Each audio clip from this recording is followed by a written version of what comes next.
Bonjour ou bonsoir les amis, tout dépend l'heure à laquelle vous allez lancer ce nouvel hors-série de notre podcast Chapitre Sportif. C'est déjà le quatrième de la saison 1 et aujourd'hui on a le privilège de recevoir une personne qui nous régale sur sa chaîne Twitch depuis le début de la saison et qui nous régale également sur Feu l'oiseau bleu depuis plusieurs années.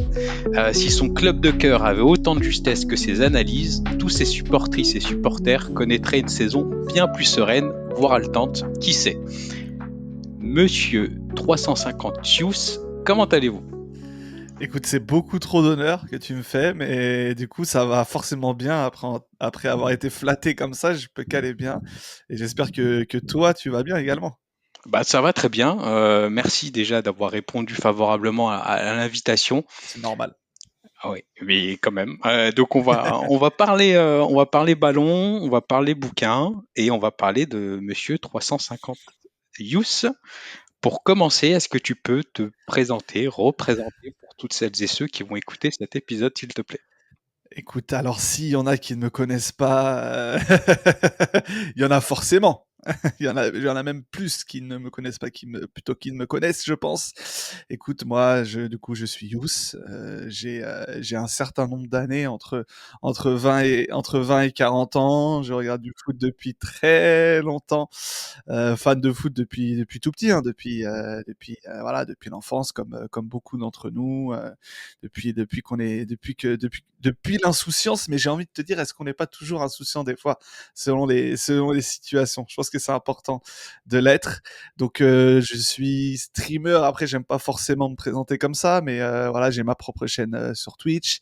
Je fais quelques contenus sur les autres réseaux sociaux, créateur de contenu autour du football, autour de l'OM principalement, mais et puis voilà, je participe de temps à autre à des petites émissions avec la bande hors jeu que j'ai rejoint il y a maintenant bientôt 2 ans, avec qui ça se passe super bien. C'est une bonne bande de copains. On rigole, on s'amuse et on discute de foot. Donc voilà à peu près ce que je suis en surface en tout cas. Parce qu'après, il y a plein d'autres choses, mais on n'est pas là pour parler de ce que je mange le matin. Ouais, on va faire une petite pause nutrition. On va la laisser pour un autre podcast. Et toi, Yous, au niveau de la lecture, quel est ton rapport à la lecture depuis la jeunesse jusqu'à aujourd'hui? Ouais, c'est très intéressant comme question. On pourrait en parler peut-être pendant 1 heure, juste, mais vraiment que de la lecture. Alors, j'ai eu la chance d'être un enfant qui lisait tôt. Voilà, pas de fierté, hein. Hmm. J'ai lu tôt parce qu'on m'a fait lire tôt et je lisais tôt. Donc, très petit, j'ai eu le goût de la lecture. J'ai eu ce goût de la lecture très petit. Je dévorais les livres le plus rapidement possible. Après, c'est une autre période, hein. Je vais faire c'est le vieux, hein, à l'époque où il n'y avait pas de smartphone, pas toutes ces tentations, et on ne scrollait pas. Du coup, on lisait, on avait le temps de lire, et c'était une des activités, quoi. Quand on était à l'intérieur, euh, c'était la lecture était vraiment une des principales activités quand t'étais à la maison. C'était mon cas quand j'étais petit. J'ai lu très tôt tous les Harry Potter.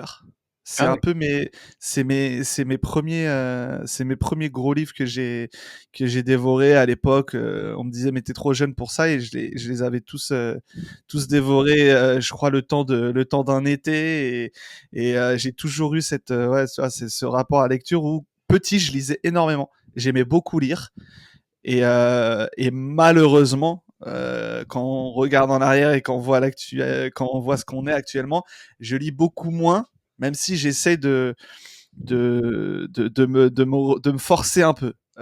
Non pas que j'ai pas envie de lire, au contraire, vraiment la lecture c'est vraiment une activité que j'aime beaucoup, même encore maintenant, parce que ça t'offre un peu de tranquillité dans des journées où tu vis beaucoup de choses très vite à 1000 à l'heure, et t'as pas le temps vraiment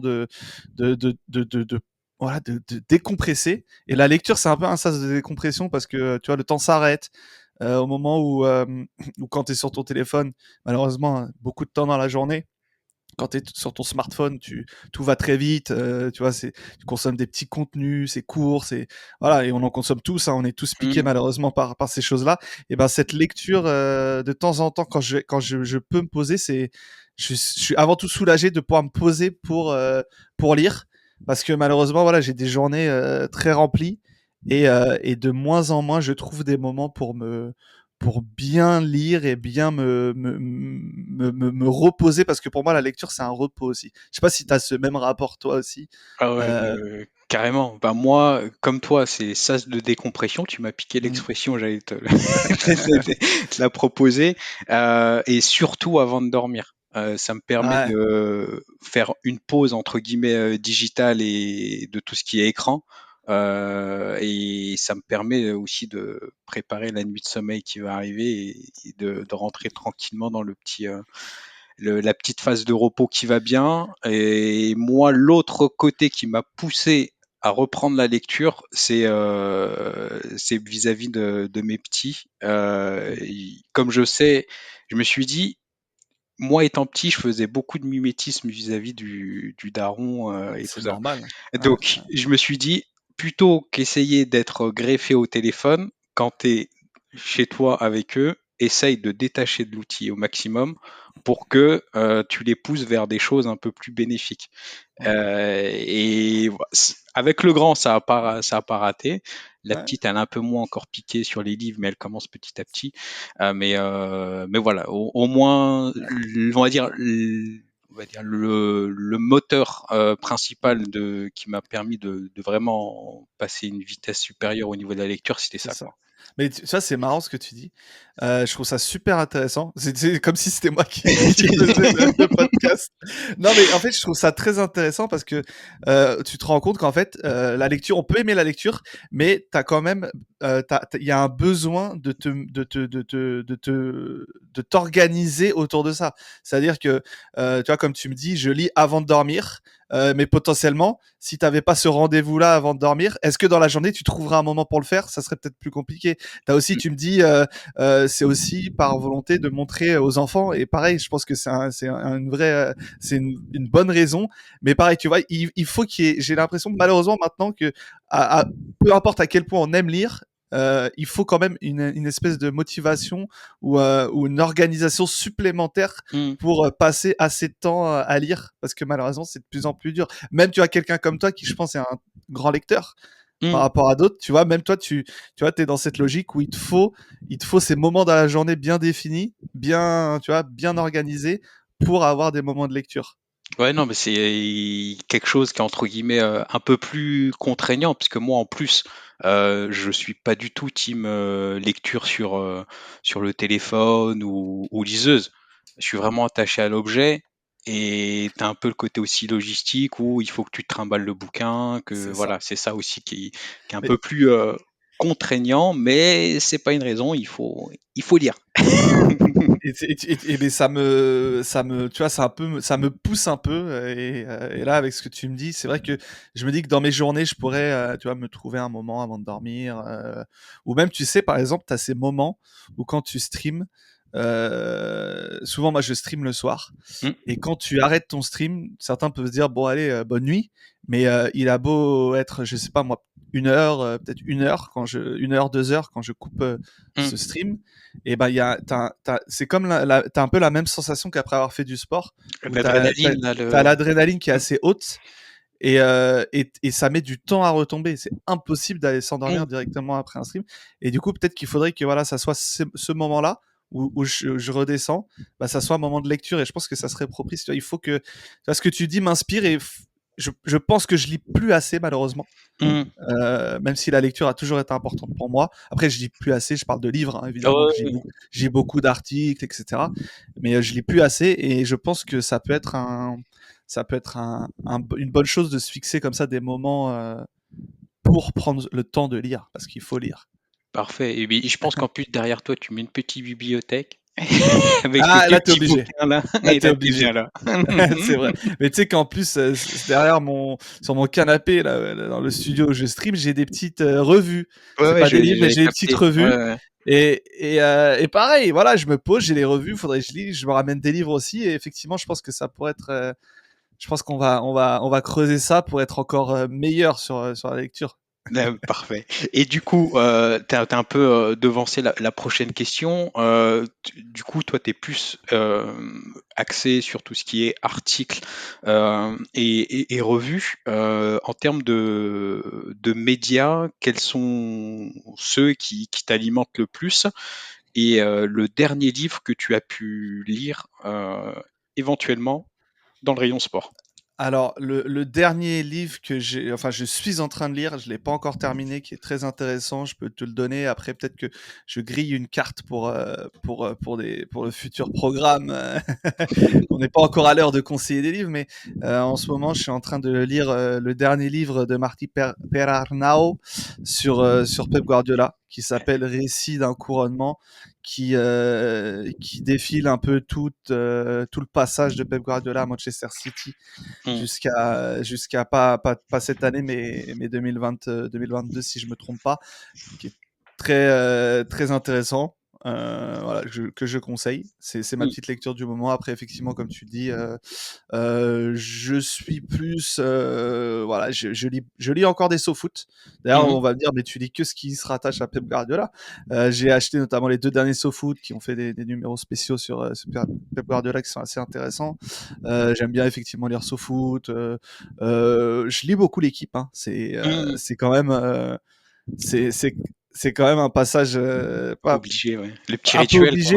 Et Ouais. puis souvent, je trouve que en ce qui concerne le sport, euh, t'as quand même souvent tu vois, des dossiers intéressants. Hmm. Tu vois, l'équipe expert, c'est souvent très intéressant. T'as souvent tu vois, des vrais articles qui sont plutôt détaillés, qui peuvent toucher des sujets vraiment intéressants. Et même sur le multisport, tu vois. Moi, je suis quelqu'un, je sais pas si c'est la même chose pour toi. Après, toi, je sais que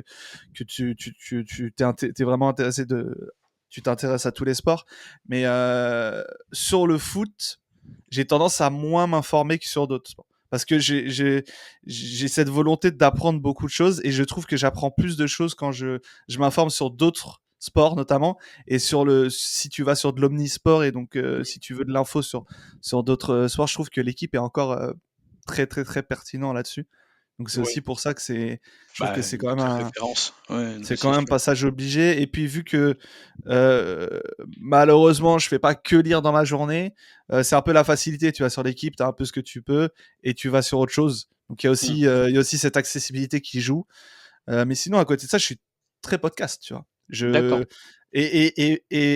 On est sur un podcast là et je trouve vraiment que je trouve que les podcasts sont le prolongement d'un livre. Oui. Pour moi, c'est le podcast et la lecture, je vois vraiment beaucoup de points communs. Moi, je sais qu'il y en a plein qui écoutent des podcasts qui font d'autres choses en même temps. Hmm. Perso, à moins que ça soit un truc totalement débile, genre être à la salle de sport ou être en train de prendre les transports. Moi, je suis dans la capacité d'utiliser mon téléphone, tu vois, de discuter avec des gens, de faire autre chose, d'être sur les réseaux sociaux et d'écouter un podcast en même temps. Enfin, Ah, il va défiler dans les oreilles, mais je vais rien en retenir de ce podcast. toi, il Et faut donc, vraiment que tu sois posé et voilà, qu'il comme écoute que pour la tu. lecture, D'accord. Ok. exactement. Comme pour la lecture, moi, le podcast, j'ai besoin, tu vois, d'être sur la route, c'est parfait. Tu vois, quand tu es en voiture, comme ça, tu es concentré sur Hmm. la route et tu as cette possibilité de quand même bien écouter. Quand je suis sur les transports, j'aime bien, tu vois, avoir ces moments où je pose mon téléphone et il n'y a que le podcast qui tourne. Et c'est un Hmm. peu, tu vois, c'est pour ça que je fais ce parallèle avec la lecture où des fois, c'est un peu une décompression d'écouter un podcast et moi j'ai ce besoin d'être vraiment concentré sur le podcast. Je sais pas si c'est le cas de tout le monde. Hmm. Je sais pas si c'est malheureusement, heureusement, mais voilà, récemment, je me suis fait un peu toutes les dernières interviews que Smail Bobdella a fait avec différents joueurs sur son nouveau média Campo. C'était assez intéressant. En plus, c'est le format que j'aime bien. On est on tutoie les 1 heure. C'est très Hmm. intéressant, c'est long et ça te suit le temps d'un trajet. Et tu fais que ça. Et moi, j'aime bien.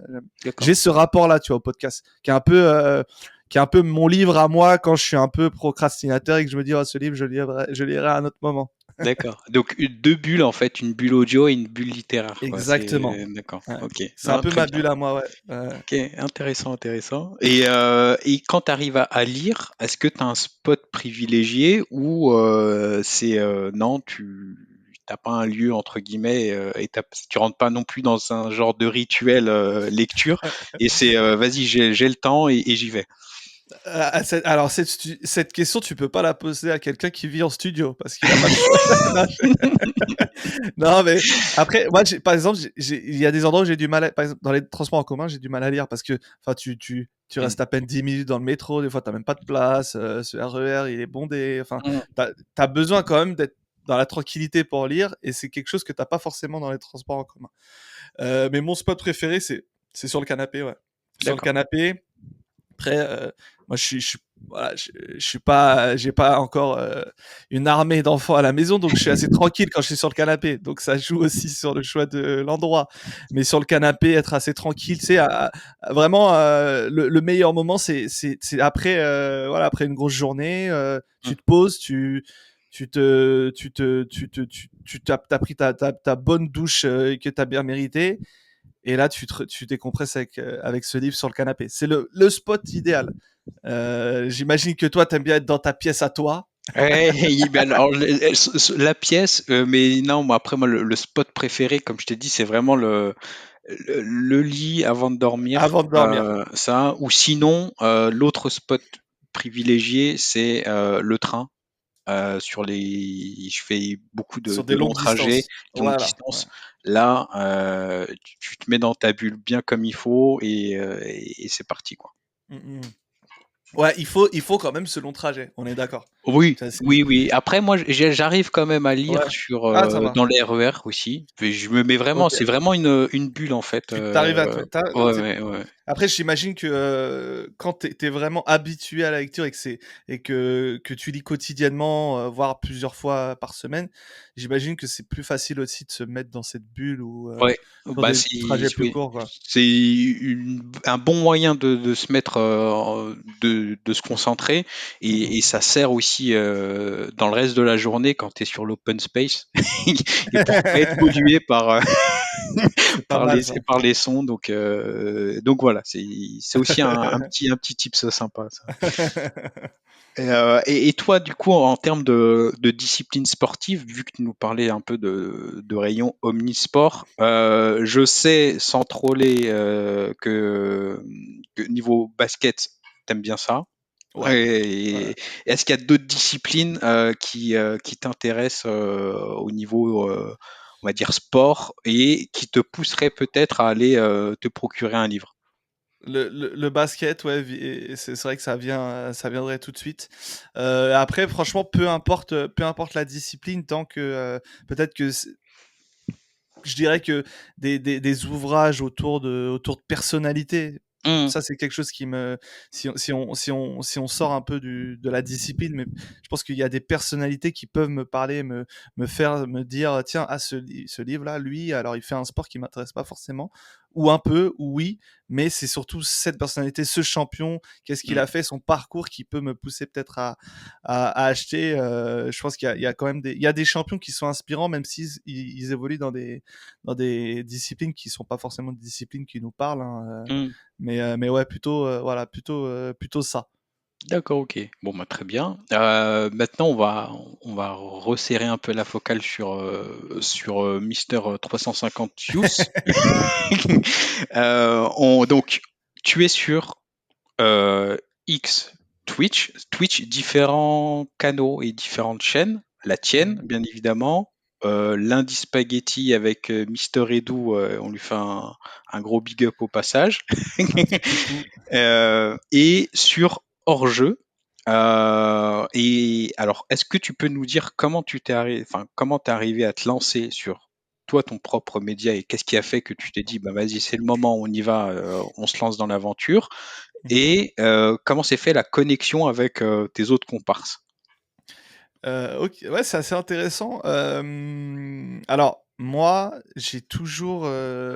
enfin pour moi, ma réalité, enfin Youth tel qu'on le connaît, enfin tel que vous le connaissez, pour certains, ça peut être ouais, sur 1 an, sur 2 ans, sur quelques mois, sur récemment. Mais moi, mon rapport au contenu et au fait de discuter, de parler de foot, et parce que au final, c'est ça ce que je fais. Mon contenu, c'est discuter de foot et parler de foot. Ça, pour moi, je le fais depuis que j'ai 4 ans. Depuis que j'ai 4 ans, avec mon père. Après, on a évolué avec les forums. Les forums, on était inscrit sur des forums, on discutait beaucoup sur des forums, notamment sur le forum Soccers. Je pense qu'il y en a plein qui le connaissent, et qui ont été et qui sont des enfants de ce forum Soccers, où on parlait beaucoup de foot, ça discutait énormément, et ça développe l'appétit de la discipline, parce que à l'époque il n'y avait pas forcément l'after foot n'existait même pas, par exemple, ce qui est un peu la référence maintenant de la, ou pas. Après, voilà, chacun met son curseur là où il le veut, mais en tout cas, en termes d'audience, ça l'est. Et c'était quand l'after-foot est arrivé, c'était un peu les premiers à faire ce genre d'émission. On refait le match avant également, mais enfin voilà, le traitement de l'actualité foot était quand même très léger à l'époque. Et nous, quand on était jeunes, ados, tout ce que tu veux, ce traitement de l'info, il se faisait beaucoup sur les forums, ce qui était c'était une source d'info, source de discussion, source d'apprentissage aussi. Quand tu discutes avec des gens qui s'y connaissent un peu mieux, qui t'apprennent des choses, c'est aussi une manière de se forger un peu son parcours. Donc il y a ces forums-là. À la suite de ça, j'ai commencé à faire des web radios sur le foot, notamment sur le forum Soccer. Il y avait une web radio Soccer, j'y participais. Donc j'ai toujours eu cette volonté, même d'écrire des articles. J'écrivais des articles aussi sur différents sites. Et donc ce rapport à la discussion, à l'écriture, au podcast, c'est quelque chose que j'ai toujours eu. Et le point de départ, c'est quand même le site Ultimo Diez, que beaucoup connaissent, que j'ai co-créé avec plusieurs copains qu'on présente plus, qu'on connaît bien. Et ce site a été un peu un point de départ de pas mal de choses, d'écriture toujours, parce que c'était quelque chose qui me faisait du bien, de la création de contenu. Il y a eu quelques vidéos, quelques podcasts, tout ça a prolongé la chose. Puis après, on va dire que de la période où j'ai commencé un peu à travailler, parce que j'ai eu la chance ou pas de commencer à travailler dans le monde du sport. Et en commençant à travailler dans le monde du sport, je me suis dit, il faut que j'arrête de me montrer en tant que créateur de contenu, en tant que youth sur les réseaux sociaux, mais plutôt privilégier ma carrière professionnelle. Donc j'avais un peu mis ça de côté, même si je continuais à tweeter pas mal. Et jusqu'à la période du Covid. Et à la période du Covid, donc là, tu vois, cette période où j'ai un peu arrêté cette création de contenu, même si voilà, j'ai toujours écrit, fait des podcasts et toutes ces choses-là. On va dire que de 2017 à 2018 jusqu'à 2020, j'avais mis ça entre parenthèses. Et au Covid, il y a eu une espèce de remise en question un peu mondiale, de toutes les personnes, tout le monde. Question existentielle. Qu'est-ce qu'on fait? Est-ce que ça vaut bien le coup de faire tout ça? Est-ce que je me réalise dans mon activité? Il y a toutes ces choses-là. Moi, je t'avoue qu'à cette période-là, j'ai tout changé dans ma vie. Perso, pro, il y a beaucoup de choses qui ont changé. Et j'en ai profité pour essayer de remettre un peu pas forcément la passion, mais le fait d'aimer son temps, d'aimer d'aimer la manière dont on passe une journée, que ça soit au travail, que ça soit dans ce que tu fais, dans ce que tu entreprends, et de pouvoir un peu recentrer ça autour de quelque chose qui est plus vers le fait d'apprécier ce qu'on peut faire, et non forcément le fait d'être un peu de subir le rythme effréné. Voilà, quand même, on parle d'un monde avant 2020 où on allait 5 fois par jour au travail, et on rentrait très tard, on avait le temps de rien faire. Là, tu vois, on avait cette discussion sur la capacité à se trouver des moments pour lire. Avant, il y avait encore moins le temps, parce qu'on était vraiment tout le temps. Enfin, il y a quelques chanceux qui avaient du télétravail, mais c'était quand même assez rare. Voilà, ça a quand même pas mal évolué. Et du coup, oui, il y a quelques années, je me suis dit, j'ai parachevé cette transition que j'explique, où j'ai un peu mis des choses qui me plaisent plus au centre de ma vie. Voilà, j'ai trouvé un autre travail, puis après j'ai quitté mon travail pour entreprendre de manière pro et perso sur différentes activités qui m'occupent énormément aujourd'hui, mais qui sont mes activités à moi. Je suis aujourd'hui plus salarié et j'ai ce rapport où je suis maître un peu de mon temps sur mes journées, où je suis mon propre patron et c'est beaucoup de difficultés dans plein de choses, mais c'est aussi quand même rassurant de ne plus avoir beaucoup de comptes à rendre. Et du coup, ce changement de vie, c'est aussi accompagné par le fait je me suis dit, j'ai toujours aimé le foot, j'ai toujours parlé de foot, j'ai toujours aimé parler de foot, mais qu'est-ce que j'attends? Tu vois, depuis le temps, et il y en a beaucoup qui m'en parlaient, qui me disaient, mais tu devrais te lancer, tu devrais, enfin, d'aller au-delà de Twitter où tu fais déjà des choses, mais faire des contenus vidéo, faire plus de choses. Et j'ai été poussé notamment par un ami à moi, par un frérot, que vous connaissez tous, hein, j'imagine, qui s'appelle Zach Nani. Zach m'a beaucoup poussé là-dessus. Lui, il était streamer depuis un moment. Maintenant, il fait encore plus d'autres choses. Ce serait réducteur de le qualifier seulement de streamer. Mais c'est celui qui m'a vraiment beaucoup, beaucoup poussé à voilà, conseiller sur des choses à faire, pousser dans ça, donner de la force. Il a été aussi l'intermédiaire entre l'équipe d'hors-jeu et moi. Donc voilà, il m'a beaucoup, beaucoup, beaucoup donné de force. Et au quotidien, en essayant de réaliser les choses, j'essaye de lui rendre en lui montrant qu'il a bien fait de m'aider là-dessus. Mais donc, c'est comme ça qu'un peu la transition s'est faite. C'est un peu long, mais voilà, pour moi, il y a vraiment tout ce cheminement qui est avant tout un cheminement personnel. Et parce que ça a toujours été en moi, tu vois, de parler de foot. Et j'ai toujours estimé que souvent, le traitement de l'actu foot est pas trop qualitatif, pas assez qualitatif. Tu vois, là, on parle de l'after-foot. Pour moi, si on s'en tient au contenu et à ce qui est dit, c'est scandaleux que ça soit la première émission de foot en France. Parce que la pertinence n'est vraiment très peu là. Daniel Riolo, qui est la personnalité, au-delà de toute considération politique et humaine, ne serait-ce que sur le rapport au foot. Enfin, il y a des analyses qui sont la plupart du temps à côté de la plaque, qui sont motivées par tu ne sais pas quoi, je ne sais pas quoi, et se dire que ça c'est la référence de l'analyse foot en France, c'est qu'il y a un vrai souci. J'ai toujours été porté par ça et la volonté de faire mon truc à moi, et donc voilà où j'en suis arrivé, et voilà ce qui a motivé tout ça. Non, très bien, et c'est inspirant. Moi, ce que j'aime bien aussi, c'est qu'on a trop tendance, malheureusement, à se plaindre du contenu en disant Ouais, c'est vrai, ouais, ça va pas, ça va pas, ça va pas. Ok, mais qu'est-ce que tu fais toi pour exactement. changer les choses et pourquoi tu serais pas acteur de ce renouveau ou justement de cette montée en gamme? Eh ben, là, tu viens de nous montrer l'exemple qu'à un moment donné, c'est bien beau de se plaindre. Maintenant, il faut être un peu plus acteur de ce changement. Et tout le mal qu'on te souhaite, c'est que tu gagnes en visibilité. Parce que comme je l'ai dit en amont, voilà, ce que tu proposes, c'est très quali. C'est gentil. Tu redores aussi un peu le blason de la communauté OM. Ah, Parce qu'il est qui en a bien besoin. malheureusement, ouais, malheureusement, des fois, la team OM, hashtag TigOM, ça pique les yeux sur, sur Twitter, les avis qu'ils peuvent partager. Et ce que vous proposez aussi avec lundi spaghetti, c'est, Qui n'a on pas lieu reviendra un tout peu court dessus lundi. là-dessus, ouais, mais mais c'est vraiment, moi, et c'est typiquement ma cam en fait, parce que vous partez sur des sujets intemporels Ouais, le plus souvent, et vous prenez vraiment de la hauteur sur les sujets et vous partez vraiment loin dans l'analyse. Et voilà, donc chapeau à vous.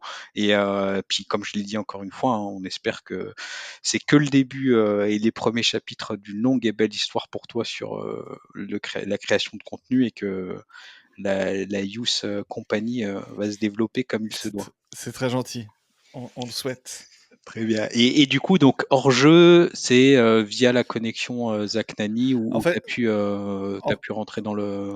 ouais, en fait, hors jeu, après, je connaissais déjà notamment Braque, je le connaissais D'accord. de longtemps. Bah, tu vois, à l'époque d'Ultimo Diez, quand on faisait de la création de contenu, à l'époque, on avait fait des émissions avec Braque notamment. Et donc, du coup, enfin voilà, Hmm. il y avait cette connexion. Enfin, on se connaissait et puis on se suivait ici et là, donc il y avait, tu vois, cette connaissance de l'autre. Et en fait, à partir du moment où je me suis lancé, Zach me disait, en gros, côté hors-jeu, l'équipe hors-jeu cherche constamment, tu vois, un peu à se renouveler, à avoir de temps en temps des nouvelles têtes. En gros, t'as le profil, t'as les connaissances. Je pense que ça peut matcher. On essaye et du coup voilà, l'équipe Orgé était super accueillante. Ouais, bah tu sais quoi, viens, on teste, on voit ce que ça donne. Au Hmm. début, j'étais pas forcément moi-même parce que c'est toujours dur de créer cette complicité avec des gens que tu connais pas forcément. Hmm. Mais ça s'est vite fait et en fait on s'est tout de suite entendu. Tu vois, j'ai commencé en septembre 2023 là-bas. Et tu vois, 7-8 mois après, on était, enfin un peu plus, mais sur la même année, on était à l'Euro, en train de couvrir l'Euro, et comme une bande de potes dans la même maison, et Hmm. tout était fluide, et tout s'est super bien passé, parce que hors jeu, c'est avant tout une bande de copains. Et c'est réel pour le coup, tu vois.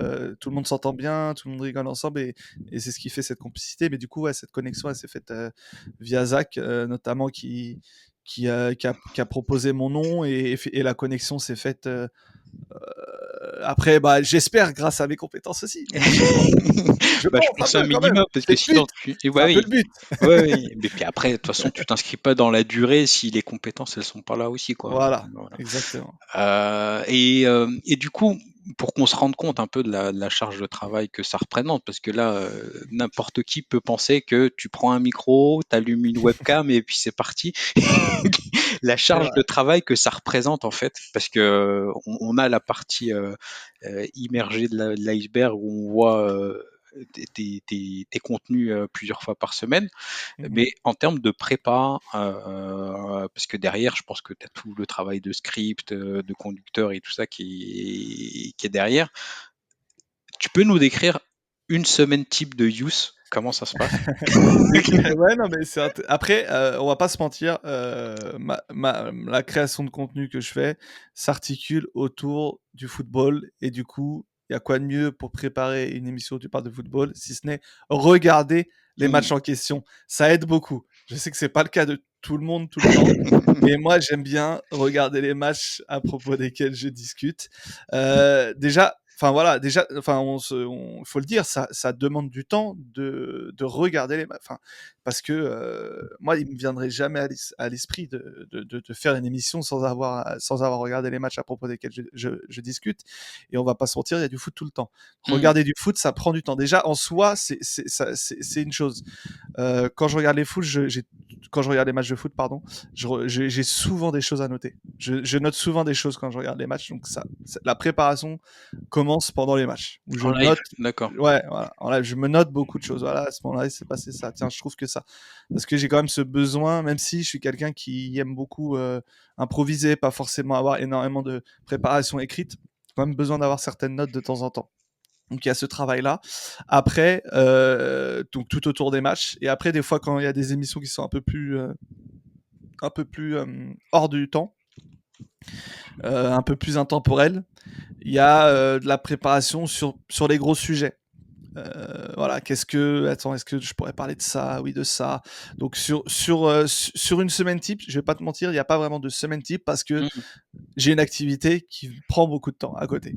Donc l'activité de création de contenu pour le moment est vraiment un à côté dans lequel en fait je fais ma journée de manière professionnelle, et j'essaye d'insérer là, dès que j'ai un petit moment, d'insérer de la préparation d'émissions. Donc c'est plus ou moins beaucoup sur une journée, mais voilà. Donc si on peut se mettre sur une journée type où il y a de l'analyse de match, parce que c'est le plus gros de ma création de contenu. Quand j'analyse des matchs, il y a la préparation en amont, pendant le match, puis après, puis pendant le stream, puis après le stream, c'est-à-dire cet à côté qu'on voit pas forcément, que toi tu vois parce que tu es dans la création et tu fais des podcasts, c'est-à-dire voir ce que j'ai coupé, ça je remets, ça je fais, puis la miniature, qu'est-ce que je fais? Oui, tu peux me faire ça. Ah ouais, j'aimerais bien que tu me fasses plutôt ça pour la miniature. Ok, tu me fais ça, c'est bon.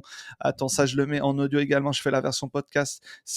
Pendant ce stream là, il y a eu cette petite capture là, cette petite capsule qui pourrait faire une vidéo YouTube. Tiens, je vais l'utiliser, je vais faire. Enfin, il y a ce travail autour du contenu qui est à la base un stream qui est brut, qui est un peu travaillé par les matchs, par l'actualité, par les gros sujets.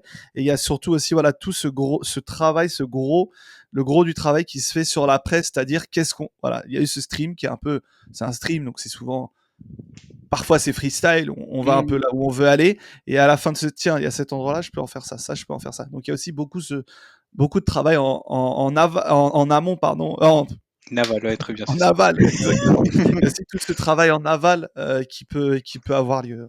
D'accord. Donc, et au niveau de ton, parce que voilà, tu t'exprimes super bien, c'est très, même si tu dis que c'est freestyle tes streams, c'est quand même assez structuré ton propos. Moi, Merci. j'ai l'intuition que la lecture, c'est pas anodin à tout ça, et que t'as tout le travail que tu avais et ton passé de grand lecteur, il te permet justement Ouais, complètement. d'habiller tout ça. Complètement. Ouais, non, mais c'est vrai. Et quand je le dis ça, j'ai vraiment aucune, enfin, c'est de la manière la plus humble possible. J'ai aucune fierté là-dedans. C'est simplement, je suis ce que je suis et comme j'ai été créé et la lecture m'a aidé et j'en retire aucune fierté. Mais le fait est que je pense effectivement que le fait de lire depuis tout petit, forcément, déjà, ça aide à l'orthographe énormément. J'ai toujours été bon en orthographe et c'est évidemment grâce à la lecture parce que le français est une langue tellement riche avec tellement de règles qui sont des fois, il faut juste savoir que c'est ça, mais il n'y a aucune logique derrière ça. Et ce genre de non-logique de la grammaire, de l'orthographe française, tu ne peux l'acquérir qu'en lisant. En lisant, et à force. Mais pourquoi t'écris comme ça? Bah, je sais pas, en fait, j'ai l'habitude de le voir comme ça. Ah bah oui, bah c'est ça. Et en fait, la lecture, déjà, ça te construit là-dessus, et ça te construit évidemment sur des formules, sur des mots, sur les phrases. Ça t'inspire forcément des éléments de langage que tu reprends. Enfin, ça construit évidemment ta manière de t'exprimer. Quand j'étais plus jeune, quand j'étais lycéen et au début de mes études, j'étais vu comme quelqu'un qui était bon, à l'aise à l'oral. Donc évidemment que je pense que ces choses-là, c'est des choses qui ont été, ouais, la lecture a aidé. Après, j'étais un enfant qui parlait beaucoup. Je sais pas si ça a aidé aussi. On me laissait parler, du coup, c'était peut-être chiant pour les plus grands, mais du coup, ça m'a aidé. Mais évidemment que la lecture, c'est le socle de tout ça. Et c'est complètement parce que ça te, ça te permet d'avoir même, enfin en tout cas moi, je sais pas si c'est le cas des autres, mais même quand tu réfléchis, moi quand j'ai ce mécanisme de réflexion, de recherche de ce que je veux dire et tout, j'ai comme des mots que je vois un peu partout dans mon esprit, des phrases et tout. Donc, et ça, ce genre de visuel, c'est des choses qui viennent de la lecture, c'est obligé, tu vois. D'accord, ok. Non, mais Donc ouais, intéressant. non, ça a tout structuré, évidemment. Ouais, parfait. Et du coup, au niveau t'as un peu de recul. Si tu donnerais un peu un conseil à quelqu'un qui souhaiterait se lancer dans la création de contenu, qu'est-ce que tu conseillerais et quels seront, selon toi, les pièges à éviter pour que ça fonctionne? Alors, je sais pas si je suis bien placé pour donner des conseils parce que moi-même je pense celui qui donne le conseil peut être également dans d'autres circonstances celui qui reçoit le conseil. Mmh. Et ça, c'est assez intéressant. Maintenant, les conseils que je pourrais donner à mon échelle, c'est vraiment, on le répète souvent et on peut dire que c'est bateau, mais rester soi-même, c'est quelque chose de très important. D'avoir sa particularité, sa différence, son originalité et toutes ces choses, c'est essentiel parce que déjà, ça te permet de gagner une ligne directrice et d'avoir une ligne directrice, c'est très important. Mais ça te permet aussi de te différencier parce que, en fait, à vouloir faire comme d'autres, tu ne vas pas te différencier. Donc vraiment, rester soi-même, c'est être déjà vrai. Je pense que c'est un comportement qu'on doit adopter dans la vie de tous les jours. Rester Mmh. soi-même, je pense que la base de beaucoup de choses. Mais voilà, c'est aussi, à mon avis, la base dans une création de contenu. Pas forcément. Après voilà, je vais te dire ça, mais bien sûr qu'il y a énormément de créateurs de contenu qui ont un personnage et qui fonctionnent grâce à ce personnage. Et moi, à titre personnel, je pense que rester soi-même, c'est important. Et surtout, ne pas aller trop vite. C'est-à-dire que je pense qu'il est plus important de garder un rythme quitte à ce que ce rythme soit un peu moins élevé, un peu moins dense, plutôt que s'imposer un rythme impossible à tenir et ne pas le tenir après. Voilà, enfin, quitte à habituer les gens à un rythme un peu plus bas, c'est ce qui, à mon avis, c'est ce qu'il faut faire, à mon avis, dans le sens où prendre son temps, se construire, tu vois, en tant que créateur, et pas forcément aller trop vite partout, se, Hmm. se, s'époumoner dans tous les sens. Je pense que c'est important, voilà, rester soi-même, pas aller trop vite, pas aller trop partout, voilà, la régularité. La Et pour avoir la, régularité. ré- et pour avoir la régularité, faut pas se brûler les ailes. Donc, d'où l'intérêt de pas aller trop vite, Ouais. je pense. En somme, si tu pars dans cette aventure, c'est un marathon, et quand tu pars dans un Exactement. marathon, ben tu démarres pas Ah, pleine sinon, tu balle, quoi. finiras pas. Je suis pas encore dans cette. Ah, t'es pas sur Strava encore? Je C'est suis pas... pas, je suis pas encore dans le marathon. Moi, je sais pas si déjà rien que la course c'est compliqué, mais j'ai quand même beaucoup des très proches qui je sais pas, tous les week-ends. Ah, un nouveau marathon. Ok, bah ouais. Pourquoi pas après tout, hein. Gros respect. Moi, je pourrais pas. Enfin, peut-être, mais là tout de suite, non. Là, en état, pas possible. Toi Ok. non plus.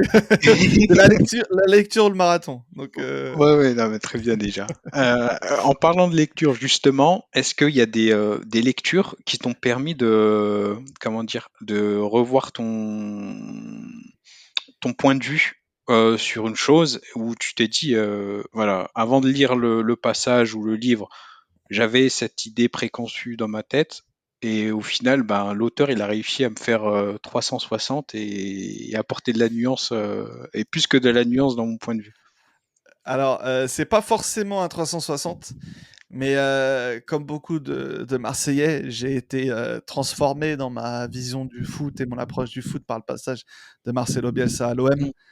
Et franchement, je pense, en fait, à partir du moment où Bielsa est arrivé, j'ai commencé à beaucoup m'intéresser à lui, à ce qu'il faisait, à ce qu'il est.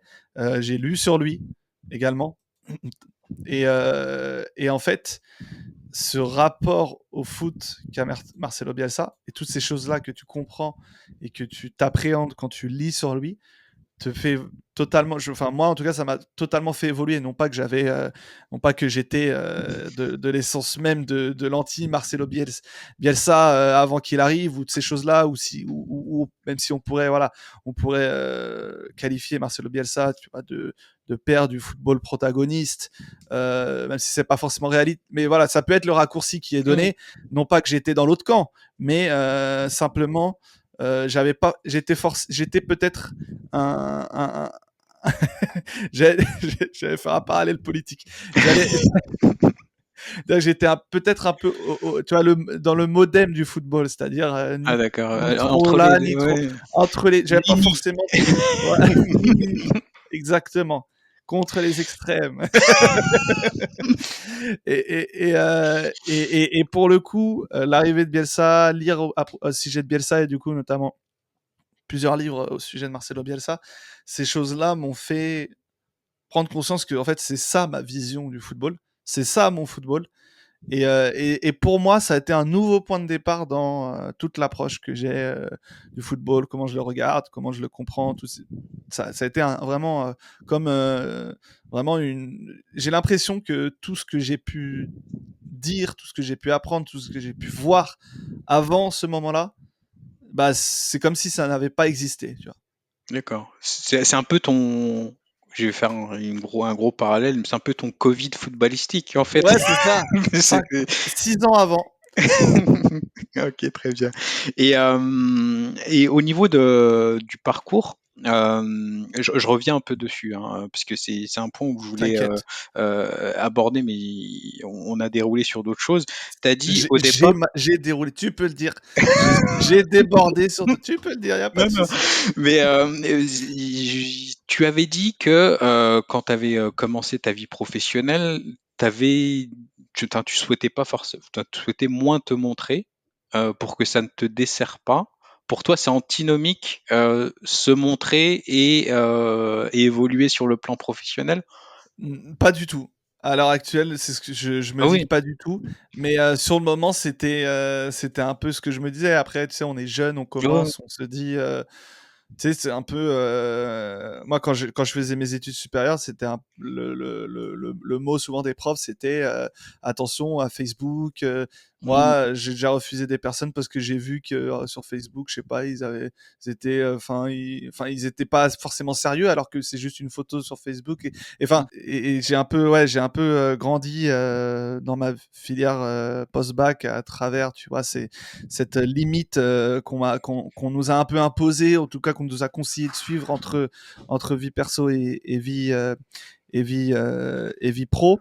Et pour le coup, en 2020, on a pu comprendre que c'était pas forcément Mmh. une bonne chose de limiter ces jeux-là. Mais donc du coup, il y a toujours eu cette crainte de, il faut pas montrer qui on est vraiment au travail. Tu vois, je sais pas si ça puise ses origines ailleurs. Tu sais, nous en tant que fils immigrés, on a souvent cette ce discours du il faut pas faire de vagues, il Ouais, faut ouais, ouais. pas tout ça, ces choses-là, il faut être discret, tu vois, ça, je me demande si ça va pas un peu avec aussi.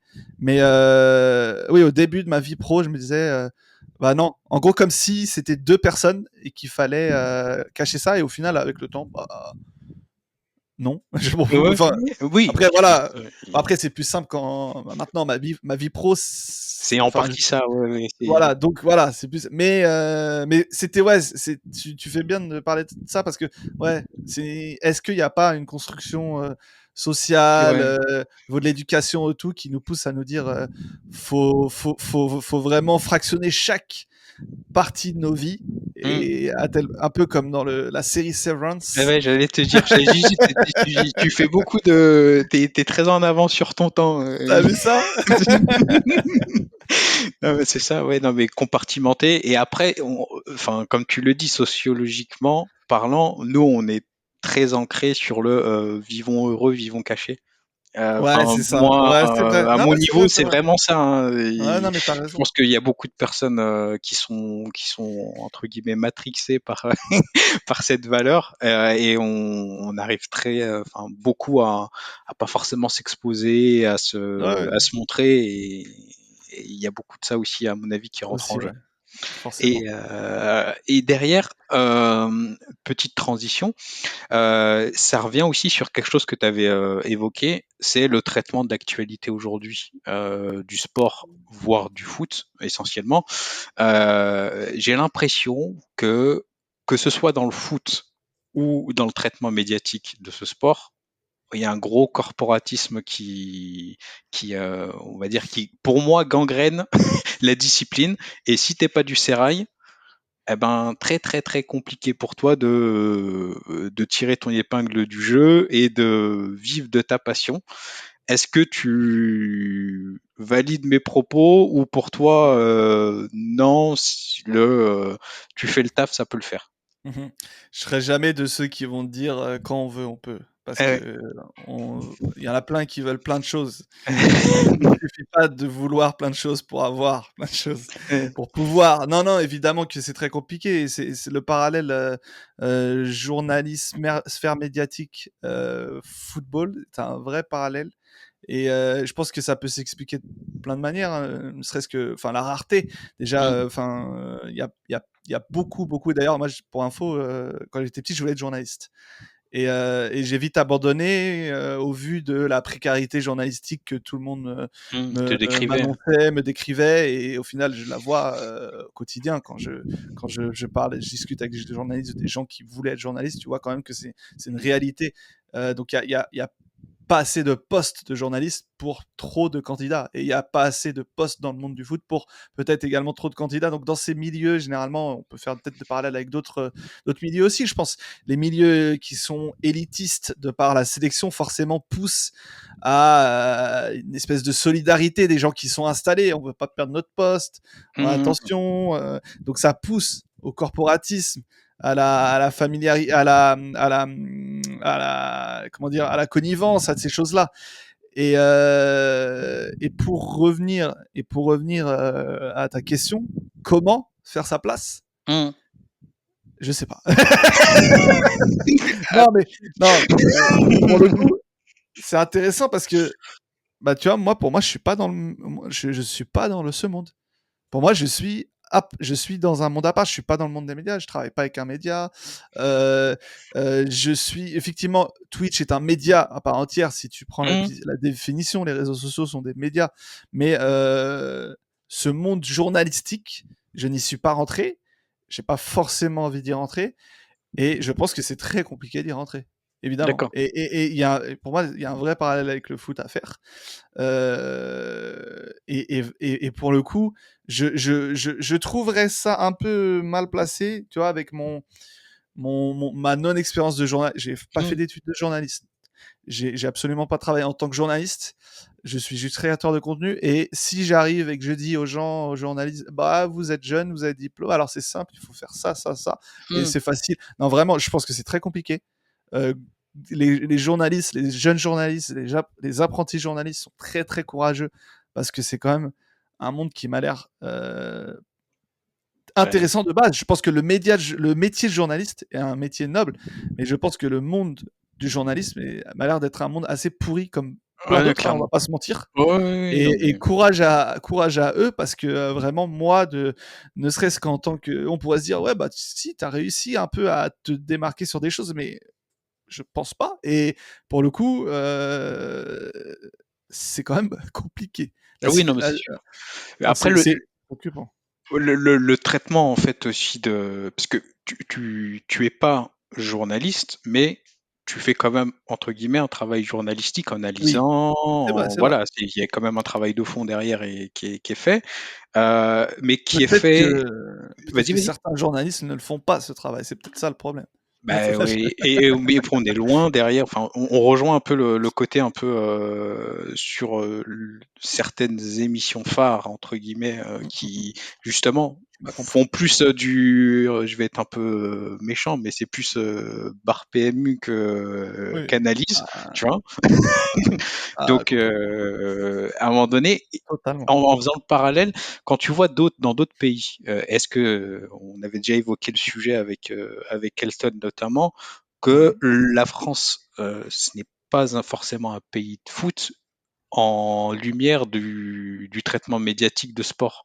Tu vas dans d'autres pays, ne serait-ce qu'en Angleterre, quand tu vois comment c'est traité avec The Athletic par exemple, je sais Ja pas si tu écoutes ou si tu lis, c'est quand tu passes de The Athletic et tu fermes ton onglet et tu vas sur les médias francophones, il faut se mouiller la nuque, hein, parce que c'est Ouais, compliqué. non, mais c'est vrai, c'est vrai. Après, il y a aussi, je pense, un rapport, au consommateur qu'il faut avoir. Enfin, qu'est-ce que nous, en tant que consommateurs, je veux dire, parce qu'on est clients Ouais, de ouais. ces contenus.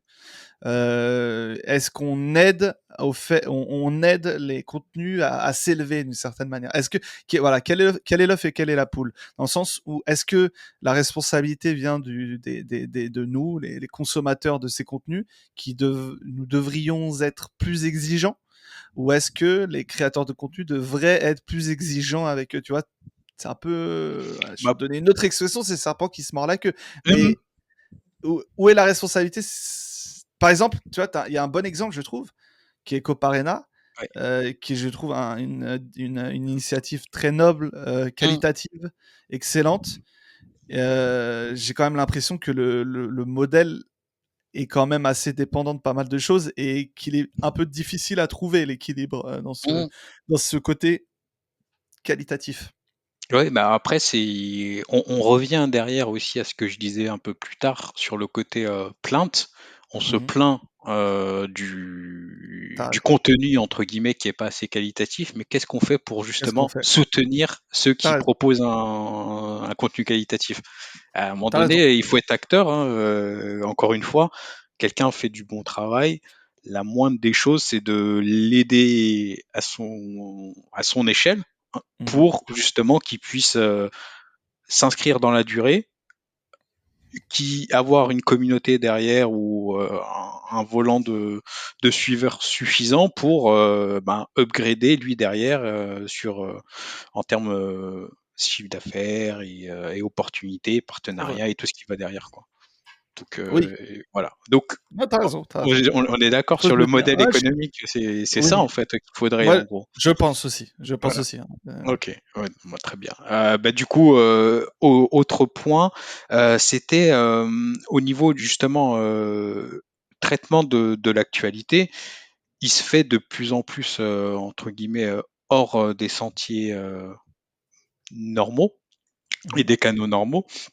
Quand on voit par exemple ne serait-ce qu'un, on va prendre un exemple de quelqu'un que tu connais très bien, Zach Nani pour pas le citer.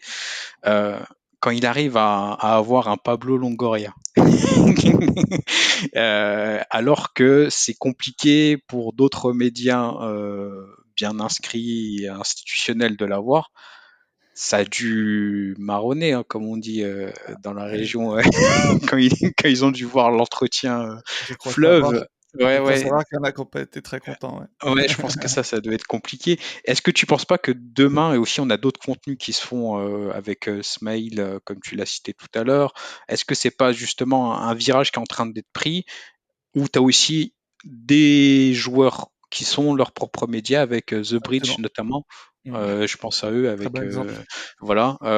Est-ce que tu penses pas que là on est en train de tourner complètement et que c'est fini entre guillemets les bah, c'est pas fini mais il y a plus d'opportunités pour demain des personnes qui et que demain tout le monde n'est plus inaccessible en fait.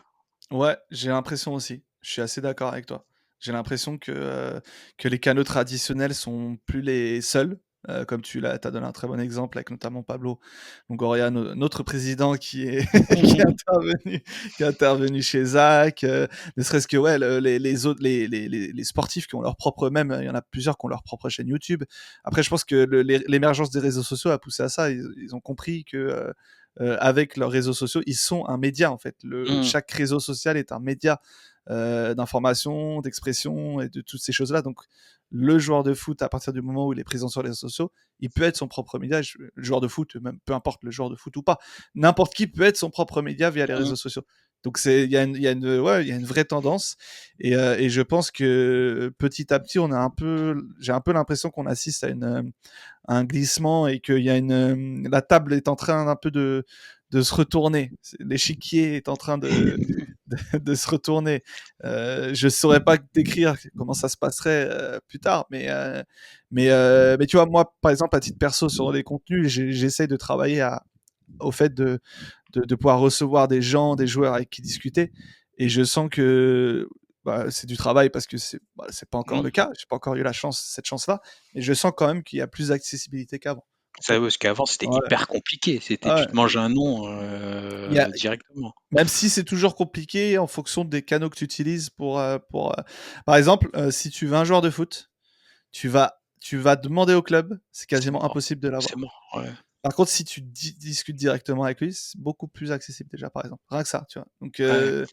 mais ouais, et en plus, comme je te dis, vu qu'on on avait ce média Ultimo Diaz qui a commencé il y a plus d'une dizaine d'années maintenant, et ben au début c'était impossible d'avoir des réponses de clubs ou autres.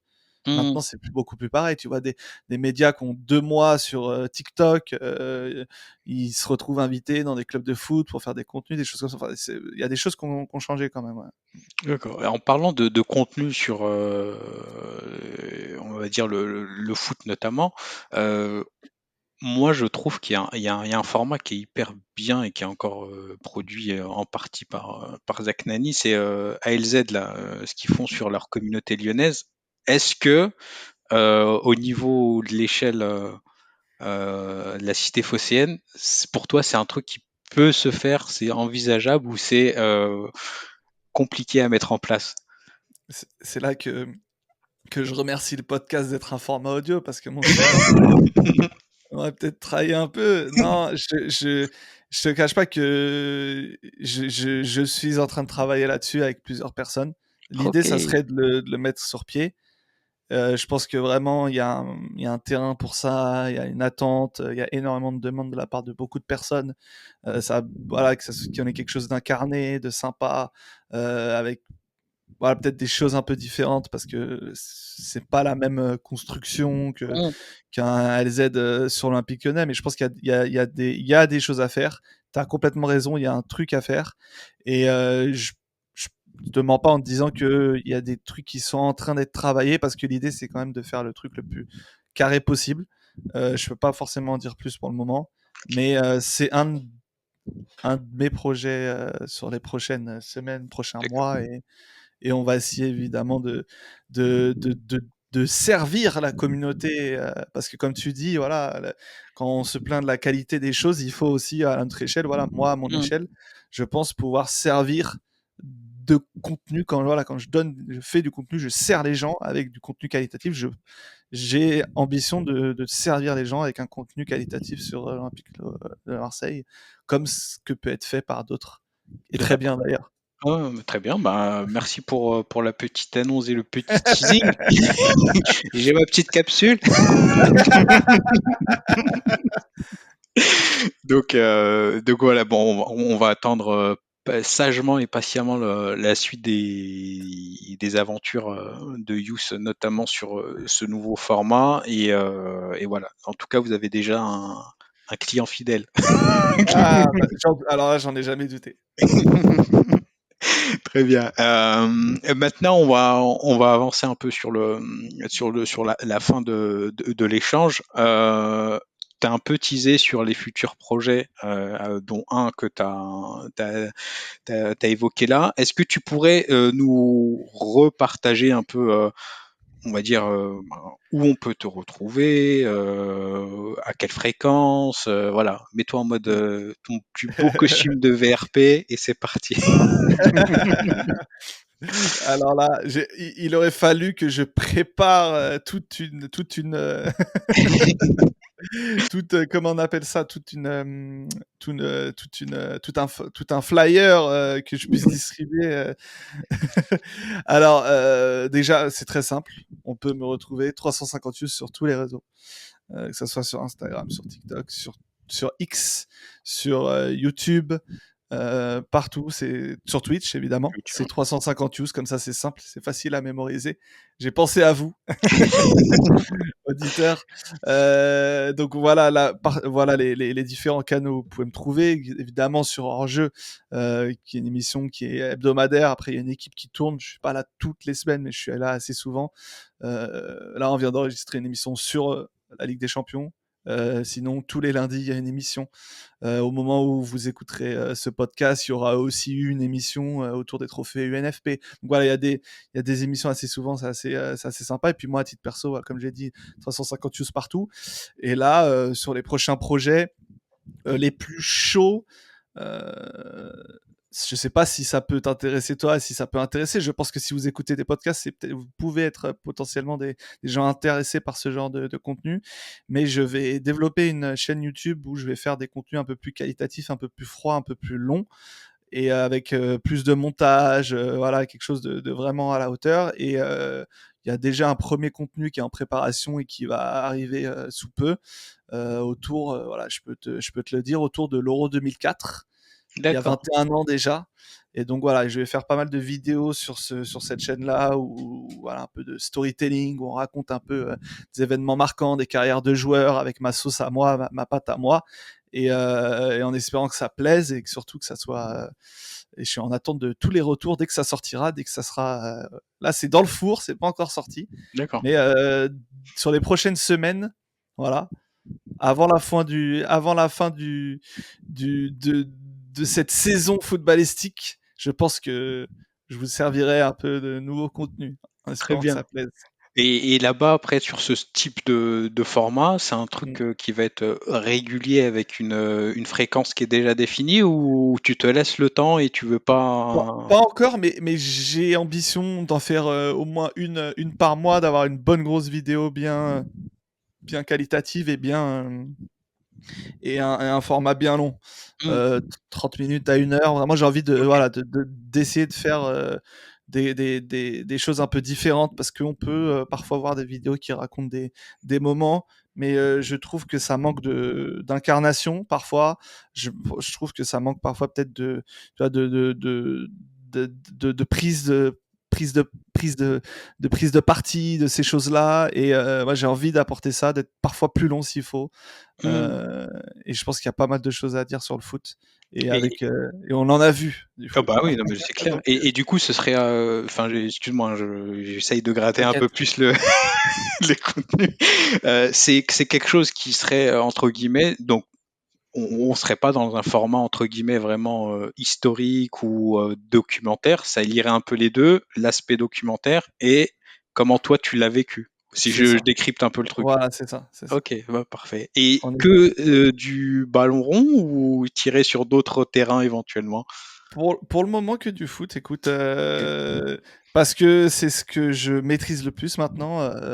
On s'interdit pas forcément d'autres choses, Mhm. mais ouais, l'idée c'est de surtout que voilà, sur YouTube maintenant, c'est quand même beaucoup plus simple entre guillemets d'émerger qu'avant.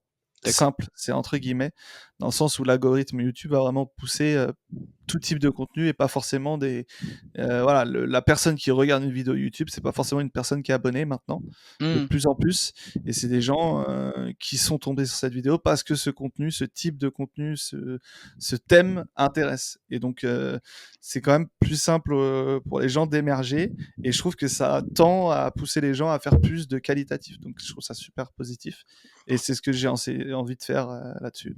Ok, bah très bien. Bon, on va suivre ça de près. Il y a déjà deux gros projets à Ouais, suivre de près. on essaie, on essaie. Ah, c'est très bien. Je réponds à ton exigence de qualité Et ah bah, que que en tu tout as cas demandé. maintenant on est On servi, essaie, on on va n'a plus essayer. de entre guillemets, on n'a plus de mauvais arguments pour dire que c'est pas quali.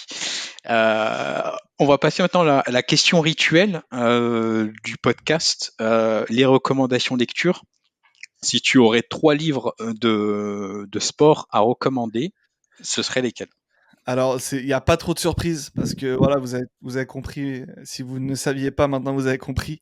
Déjà, le tout premier, c'est El Loco Unchained de Thomas Goubin, qui est un véritable livre, enfin qui est tellement intéressant sur toute la vie, sur tout ce qu'est Marcelo Bielsa, même si c'est un peu plus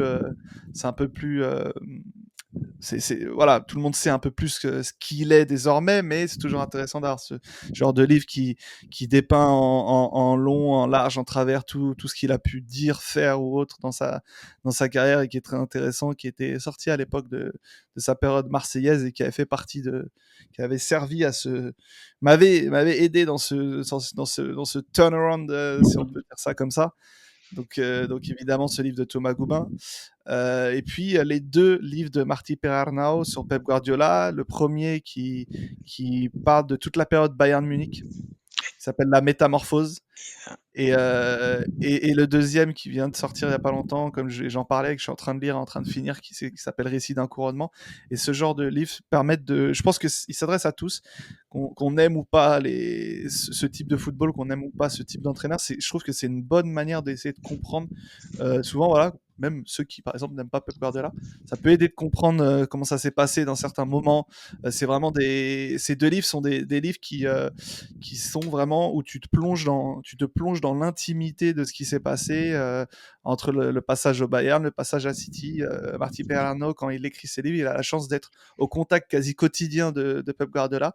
Il y a des vrais moments, comment les matchs sont abordés, préparés, ce qui est pensé et tout. Il y a des trucs très intéressants, et qui te permettent de comprendre un peu plus les ficelles de tout, sans tout comprendre évidemment, parce que on peut Mmh. jamais tout comprendre.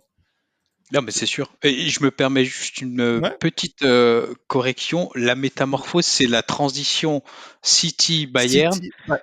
Et Non, Bayern oui, uniquement, c'est elle confidentiel. C'est elle le. confidentielle, excuse-moi. Voilà, c'est ça. Enfin, Guardiola confidentiel. Pardon. Non, alors, non, attends. La métamorphose, c'est le Bayern avec la transition vers City. C'est ça, on est d'accord. Voilà, c'est ça. Ok. Ouais, parfait. Exactement. Non. Et Nickel. je vois que, et enfin, les gens ne voient pas, mais moi je vois que du coup, tu as des très bonnes lectures, vu que tu l'as entre Ben les oui, moi j'essaie de les. Voilà, non, la bibliothèque, elle est bien. Et, tu voilà, as toutes les références, c'est ça. En fait, j'ai compris. Le but du jeu de la fin, en fait, c'est de citer un livre et toi, tu nous le montres à la caméra parce que moi, je te vois. Les gens ne te voient pas, mais moi, je te vois et tu montres le livre pour te montrer que tu l'as, en fait. C'est mes petits trophées, mon armoire à Voilà, trophées. c'est ça. Bravo. Et du coup, pour clôturer ce bel échange, est-ce que tu pourrais nous citer une personne, journaliste, chroniqueur ou toute personne que tu souhaiterais entendre dans ce podcast dans un format hors série? Ah, c'est assez intéressant. C'est J'avais pas forcément réfléchi à cette question-là. J'ai beaucoup apprécié le passage de Scipion, Mm. qui m'a précédé et je pense qu'il était, très, On le très salue au inté passage. très intéressant. Je pense que ça serait intéressant d'avoir cette vision, tu vois? Moi, on a beaucoup parlé, tu vois, de ces questions-là autour du métier de journaliste, ces choses-là. Ça serait intéressant d'avoir un journaliste qui est vraiment, dans le truc. Mm. Moi, je te donne plusieurs noms comme ça et tu en fais ce que tu peux. Vas-y. Ouais. Alors moi, je pense à des journalistes l'équipe comme Mathieu Grégoire, qui est un journaliste l'équipe sur l'OM, qui est quelqu'un de très intéressant. Mm. Et ça peut être intéressant d'avoir sa vision des choses sur pas mal de choses, même sur son parcours à lui. Vraiment, c'est quelqu'un qui gagnerait à présenter la personne qu'il est, parce que je pense que c'est une très bonne personne. Et des fois, il y a peut-être des gens dans la team OM qui peuvent être mal intentionnés parce que Mm. voilà, il suffit qu'il ait sorti l'info qui plaît pas. Et pour le coup, voilà, c'est quelqu'un que je pourrais te conseiller, Mathieu Grégoire. Je peux penser également à Hugo Guimet, Oui. qui est sur l'Olympique Lyonnais, qui, à mon avis, peut être avoir ce genre de journalistes club qui peuvent t'apporter ce regard de l'intérieur. Parce que tu vois, moi, le monde journaliste, j'estime que j'en suis encore à l'extérieur. Et puis, je te citerai également mon grand copain, Julien Choquet, qui Mm. lui aussi journaliste, qui était journaliste. Je ne sais pas s'il se considère toujours comme journaliste, mais qui connaît ce monde du journalisme et qui sait ce que c'est et qui est un peu dans cette période où il tente de créer des choses, des contenus et qui sont très intéressants. Et je pense qu'il peut avoir plein de choses à dire sur son parcours qui peuvent être également très intéressantes. Très bien, bah, très Voilà. belle shortlist. On va tenter notre chance. Tu fais ta draft. Tu Et fais ta voilà, draft c'est ça. maintenant. Voilà, très bien. En tout cas, merci beaucoup, Yous, pour Merci le à temps toi. que tu nous as Bah, accordé. Dieu sait qu'il est précieux pour toi au niveau de tes activités. Et puis, on te souhaite le meilleur pour ton activité, on va dire publique. on Et pour connaît l'autre d'autres. aussi. Le mec qui limite juste à Pas de ça. Non, souci. bah, bon, voilà. Plein de bonnes choses pour toi. Des vues en croissance exponentielle, comme on dit. Et puis plein de bonnes choses. Et puis on va suivre de près tous tes projets avec très grande attention. C'est gentil et permets-moi de te remercier pour ce temps parce que tu as pris de mon temps, mais j'ai pris de ton temps également. C'est un échange. C'est toujours un plaisir de discuter avec toi. J'ai eu la chance de te voir plusieurs fois et pas que dans ce cadre-là. Et tu es une très bonne personne et c'est du très bon travail que tu fais. Et je ne peux te souhaiter qu'également de la réussite, des bons retours sur ce que tu fais. Je sais qu'il y en a et que ça continue, que ça se multiplie. Tu le mérites. Et encore merci pour la personne que tu es surtout. Voilà. Bah, c'est trop pour moi là. Non. En tout cas, on reste branchés et puis on va se soutenir mutuellement. Voilà. Good. Super.